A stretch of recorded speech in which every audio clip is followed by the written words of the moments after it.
À plusieurs reprises, le président français s'est permis de critiquer la politique de Vladimir Poutine. Le président russe n'a jamais réagi à ces attaques, mais lors d'un tête-à-tête, Nicolas Sarkozy va lui en donner l'occasion.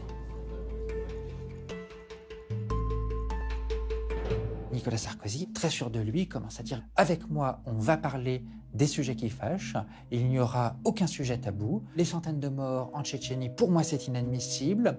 Ania Politkovskaya, la journaliste russe assassinée, pour moi, c'est inadmissible. » Vladimir Poutine, écoute, commence par juste laisser parler Nicolas Sarkozy. Il l'observe et il laisse un temps de silence.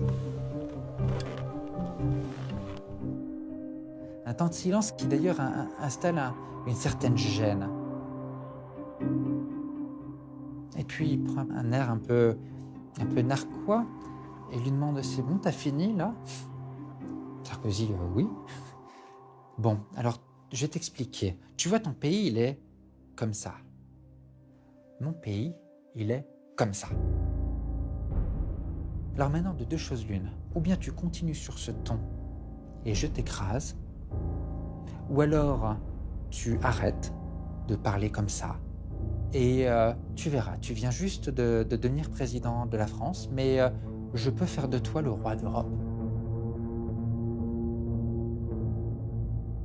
On m'a juste dit que son discours était ponctué d'insultes, de propos humiliants, de façon à vraiment imposer sa volonté à Nicolas Sarkozy. Et Nicolas Sarkozy va être juste éberlué. Il n'en vient pas. Et Nicolas Sarkozy va avoir du mal à s'en remettre. Il est encore sous le choc de cette conversation lorsqu'il se présente à sa conférence de presse. Mesdames et messieurs, qu'est-ce que vous préférez, que je réponde aux questions? Alors, y a-t-il des questions? Dans la salle, tout le monde s'en rend compte. Et les journalistes s'amusent à penser que la rencontre avec Vladimir Poutine a été un peu trop arrosée de vodka. Les commentateurs de l'époque avaient oublié que Vladimir Poutine, lui, ne boit pas ou pratiquement pas, et Nicolas Sarkozy non plus d'ailleurs. On a eu cette interprétation sur la soi-disant ivresse de Nicolas Sarkozy, alors qu'il était en fait simplement KO debout du fait de l'humiliation que venait de lui infliger Vladimir Poutine.